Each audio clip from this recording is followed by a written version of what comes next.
companies are just struggling to afford to open up. Sukhi Wahiwala is a Peterborough-based business mentor and coach and joins us now. Hi, Sukhi.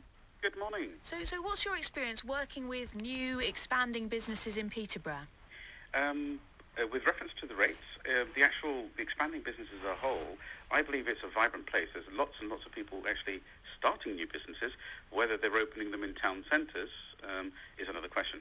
Right, so where are they opening? Well, sadly, they happen to be forced, a lot of them are actually being forced to either work from home or in out-of-town environments, or actually focus sort of solely online. Okay, and I suppose depending on your business, that might not be such a downside. For some businesses, avoiding the overheads of a shop front can be a good thing. Yes, it can, definitely.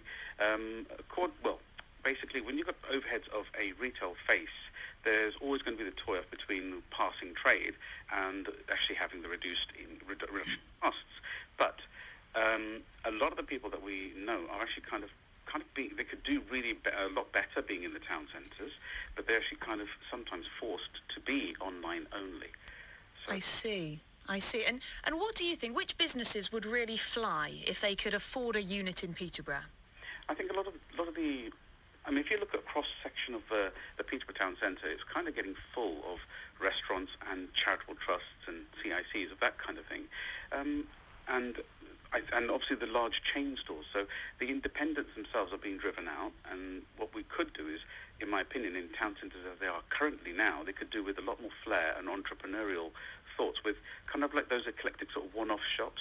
But, they seem to be driven out. And I think even if there was a zoned area in town centre where, most town centres where you can actually support your local shops, does that make sense? It's a bit like a market area where people walk in the olden days, if you remember, they'd walk into a market stall and they'd be independent and they'd go home at the end of the day, but a bit more of a fixed shop environment. Yeah, that's interesting. They do have kind of similar things I'm thinking of the Shambles in York, I'm thinking of the Covered Market in Oxford. I mean, there used to be that little side part of the Grafton Centre in Cambridge, which was set aside for independent traders. But I think that has all changed, really, with the refurbishment. Sukhi, good to talk to you. Stick on the line and listen across while we have a word with Ian Sanderson, who's the CEO of the Cambridge Business Improvement District. They act on behalf of around 1,200 businesses in Cambridge. Hi, Ian. Good morning, Dottie. What do you make of the number of empty units in the city at the moment? I mean, 20 on just those few central streets, it feels like a lot, is it? Sure. I mean, Cambridge has been very lucky in recent times. We've had less empties than most of the country, but you're right. At the moment, we've got more empties than we'd like. Often what the agents say to me is that the demand to come to Cambridge is still quite strong, but the actual size and shape and the format of some of our units isn't what some of the larger multiples want. So that's obviously a key challenge for us. Right, so they're not big enough, they're not shiny enough? I wouldn't say shiny enough or big enough, but multiples often have a template they want to work towards, and therefore they look for a certain shape or size, or a ground floor unit or a first floor unit, or whatever it needs to be. So that's the sort of feedback that we have.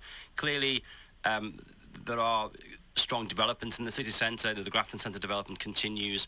I do hear there's likely to be some development of other areas as well coming forward, so that's obviously a positive sign. And we still have a number of shops that are opening. We often have quite a high turnover. Once a unit becomes empty, it does get relet often quite quickly. So the demand to come to Cambridge is still quite strong. I mean, you mentioned that some of these units aren't appropriate maybe for the big chains, for the big conglomerates, which would suggest that there is an opportunity here for an independent company or two to set up shop. But can they make enough money to pay the rents in Cambridge and to pay the rates? I guess the challenge would be it would be useful if landlords were more flexible with their terms. So often landlords want a covenant, they want a deposit, and therefore they want to tie up the business to a 5 or 10 year lease. I think I would encourage landlords to be more flexible in that regard, and therefore offer shorter term leases and be more flexible in terms of how they look upon a business, and that would give independents the opportunity of actually opening in some of those locations. That's quite interesting. Sukhi, what do you think of that idea? I think that idea is an absolute brilliant idea, but then on being a landlord as well, there has to be the other element where the responsibility, I suppose, to an extent of how city centres are thriving shouldn't only just be the landlords. I mean, there should be some kind of a intervention with the rateable values, I think, because obviously at the end of the day, I appreciate that rateable value is connected directly to the actual rents charged, but it's also, it's kind of directly affecting the fact that is where a lot of the money is actually going from all our startup investments.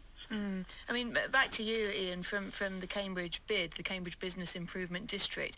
You've recently won a 5-year second term as the Business Improvement District.